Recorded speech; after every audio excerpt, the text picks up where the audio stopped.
En casa de la abuela Simona nunca hizo falta bajar a comprar velas de cumpleaños. Bravo, Martín. A ver si te gusta. Ella las tenía todas. En esa casa había más velas que combinaciones posibles de números. Algunas estaban derretidas, a otras no les quedaba mecha, pero llevan coronando tartas toda la vida. Las velas de esta caja han comprobado que somos una familia muy ruidosa, la verdad. Siempre que había un gran evento, nos reuníamos en casa de Simona para celebrarlo. El fuerte, lo llamaba mi abuelo. Seguro que estas velas se asustaron al escucharnos gritar el gol de Iniesta en 2010.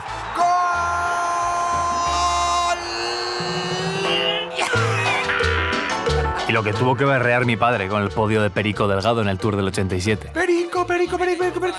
¡Campeón!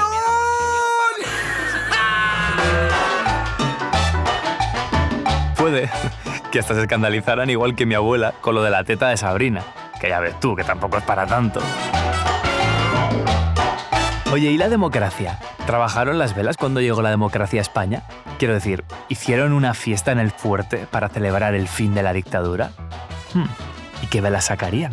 ¿El 0? ¿Por la democracia recién nacida?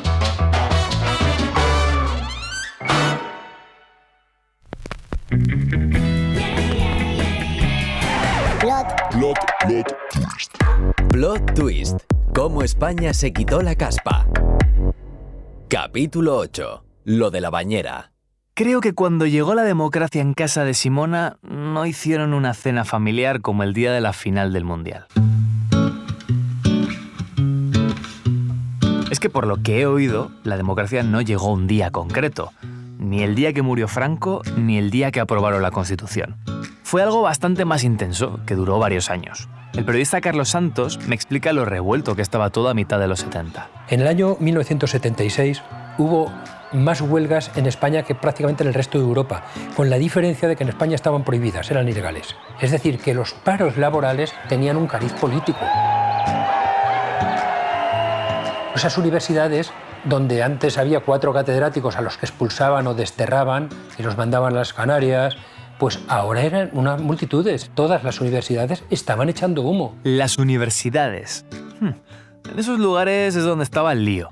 Me lo cuenta la terapeuta Paloma Simón. Era un espacio de libertad. Bueno, un espacio de libertad en el que te pegaban todos los días porque la policía entraba con las porras, disolvía las asambleas, nos quitaban los carteles que teníamos puestos delante de la cafetería. En las universidades se cocían muchas cosas. Había mucha actividad de partidos políticos, pero eran unos partidos invisibles, camuflados, porque estaban prohibidos. Los abogados Paco Virseda y Ricardo Pérez Solero lo recuerdan perfectamente. Con 18 años, 19, llegabas a la universidad y aquello estaba en ebullición. Había multitud de conatos de partidos políticos, todos ellos ilegales. El Partido Socialista, el Partido Comunista, los prochinos, los trotskistas, con todas las dificultades que implicaba estar en un entorno controlado por la Policía Nacional. Espera un momento. ¿Pero cuántos partidos había? Bandera Roja, Liga Comunista Revolucionaria, Felipe, que era el Frente de Liberación Popular, Movimiento Comunista Marxista-Leninista. Daba un poco igual el partido en el que estuvieras, porque al final todos iban de lo mismo. Estamos en los 70 y la dictadura está ya reventada. Tenemos que juntarnos en partidos para darlo todo. Signifique lo que signifique eso. Darlo todo significaba que ibas a clase, te dedicabas permanentemente a todo, a hacer los panfletos o a tirarlos, a lo que fuera, ¿no? Y dedicado activamente a la lucha que podías hacer, que era dar de gritos e irte a tomar un vino. Claro, pues una vez que habías acabado de dar gritos, si no te detenían, pues no pasaba nada, te tenías que volver, te ibas con tus amigos o con tu chica y se ha acabado, ¿no? Lo de los vinos está genial, pero Ricardo me cuenta que también hacían cosas más emocionantes que estar en los bares. Lo que ellos llamaban los saltos. Lo de los saltos, que era una cosa muy habitual, quedábamos en San Bernardo en Casa Manolo de Princesa y de pronto te veías ahí, había unas ciertas señas de identidad. Las nuestras eran rotundas de barba, todo negro, trinca, y dabas un salto, te ponías a gritar o tirabas panfletos o tirabas una piedra contra un coche o contra la policía o cualquier cosa. Y la liabas un poco. Protestabas, pedías libertad y salías corriendo con la esperanza de que no te pillaran.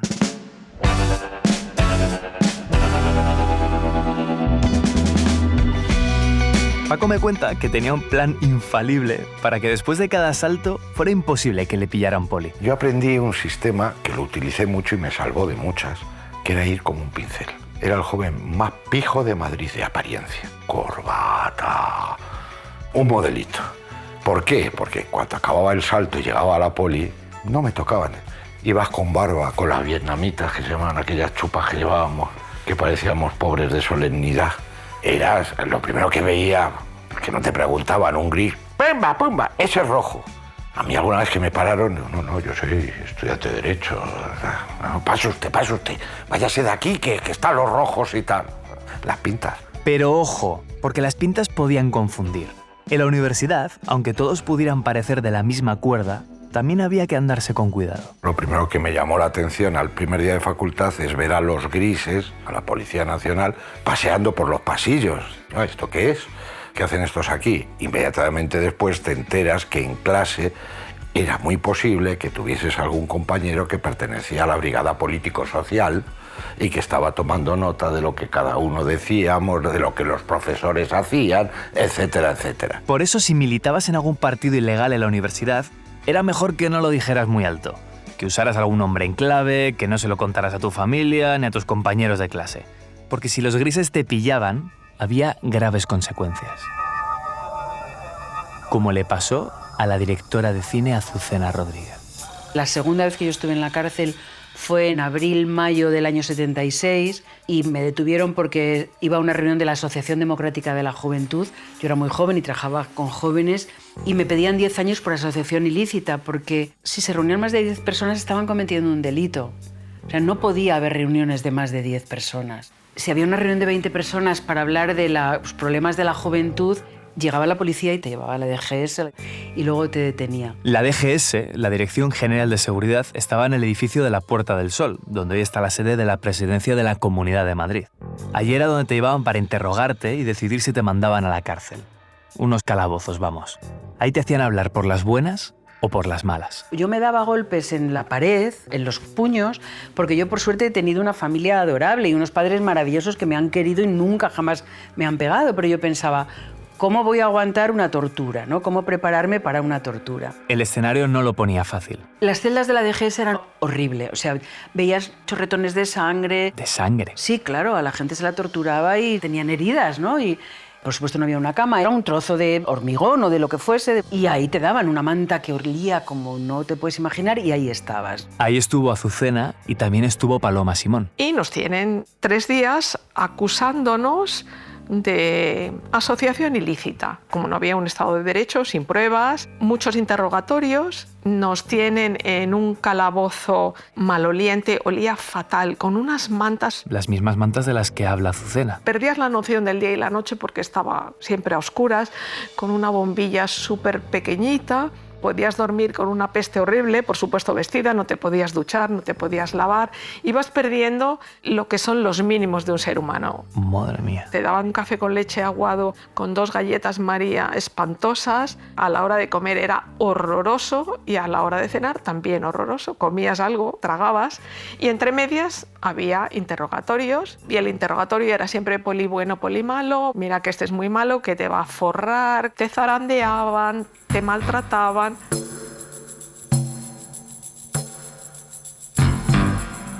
A mí no me hicieron grandísimos desastres, pero por supuesto era una situación humillante y me pegaron.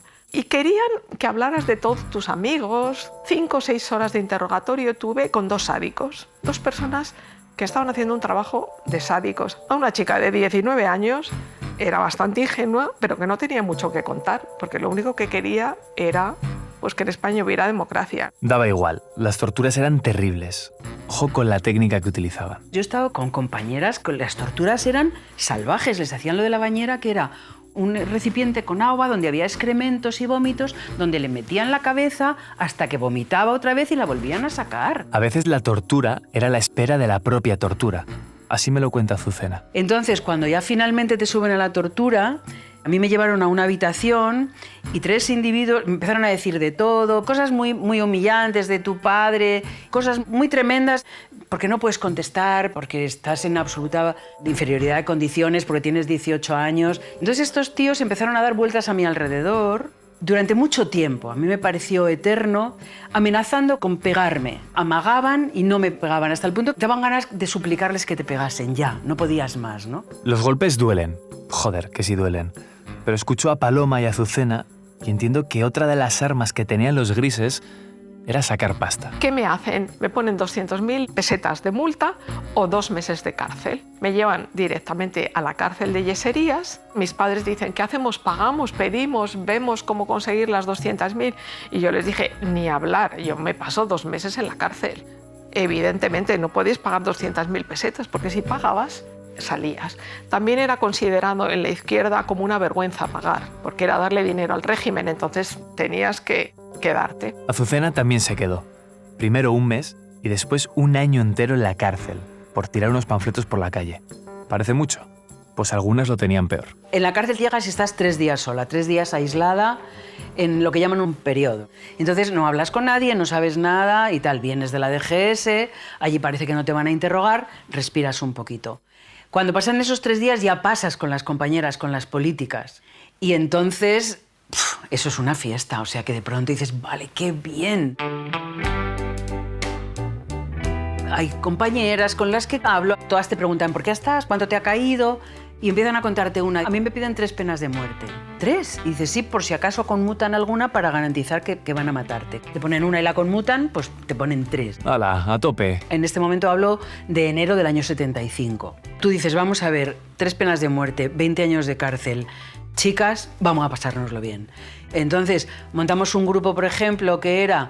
Mi tía Manola tiene una pianola que el encargo fundamental era organizar festejos y organizar jaleos, porque dices, 18 años, lo único que puedo hacer por mis compañeras es no llorar. Lo que Azucena llama festejos era esto. En la cárcel nos dejaban comer con una cerveza o un vaso de vino. Lo que hacíamos era guardárnoslo para la fiesta de por la noche. Luego teníamos muy buena relación con las toxicómanas. Las toxis eran unas chicas que las habían pillado consumiendo drogas. Entonces estas nos daban muchos consejos. Por ejemplo, nos decían, cójase una cáscara de plátano y la machacas muy seca, muy machacadita y la mezclas con cerveza. Y eso coloca, eso te pone, eso te da una diarrea brutal y no coloca nada.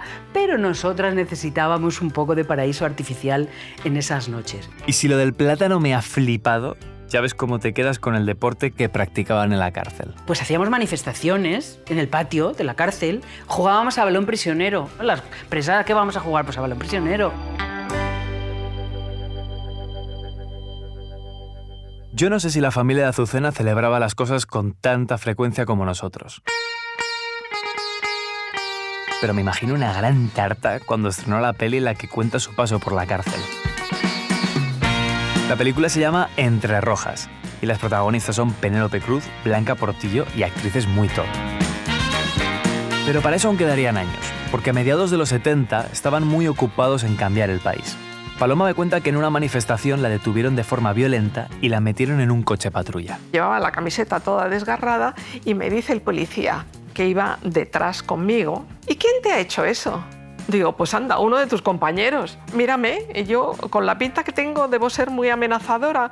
Ya me empezaba a reír y dice, oye, no te creas, que yo si vienen los tuyos trabajaré para los tuyos también. O sea, ya se empezaba a notar que el país estaba cambiando.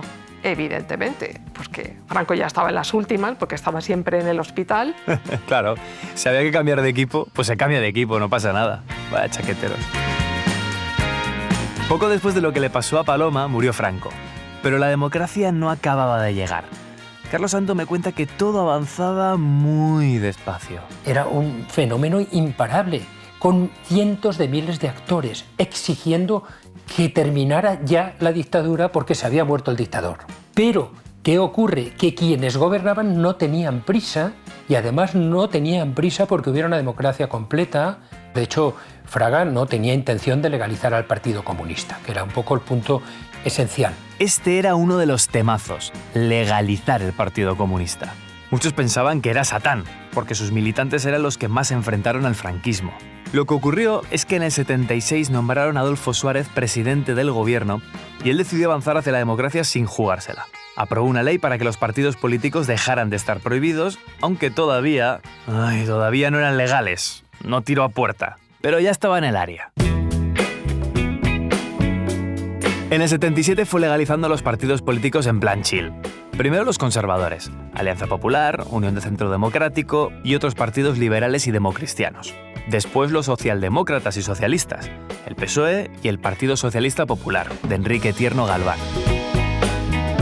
Y ya por último... Señoras y señores, hace unos momentos, fuentes autorizadas del Ministerio de la Gobernación han confirmado que el Partido Comunista de España ha quedado legalizado e inscrito en el... Repetimos la noticia, ¿eh? Hace unos momentos, fuentes autorizadas, repetimos pues, que el Partido Comunista de España ha sido legalizado por el gobierno español. Al primer periodista que anunció la noticia casi le da un chungazo.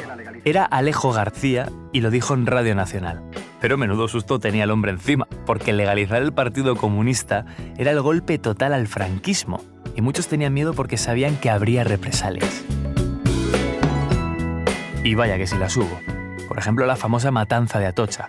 Paquita Sauquillo la recuerda perfectamente, porque uno de los abogados que mataron a aquellos pistoleros de ultraderecha era su hermano. Pues que había a veces convivencia, diríamos, entre la policía y a los grupos fascistas, pues pensaban que tenían que pararnos a los que éramos progresistas. Y entraron en el despacho de Atocha, mataron a 5 y 4 fueron heridos, entre ellos mi cuñada, y porque mi hermano se tiró para defenderla. Entonces yo siempre dije, pero bueno, si erais 9 y entraron 3, ¿cómo os dejasteis y os acribillaran? ¿Cómo nos tirasteis? Porque si se tiran, hubieran muerto alguno, pero no 5 y 4 heridos, ¿no? Bueno, pues yo creo que ellos no pensaron que iban a asustar, pero no pensaron que iban a matar.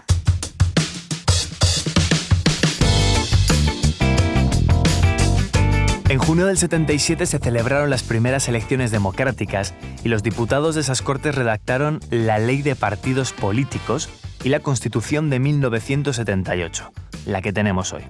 Pero para que España pudiera quitarse la caspa que todavía tenía encima, para eso aún quedaba camino.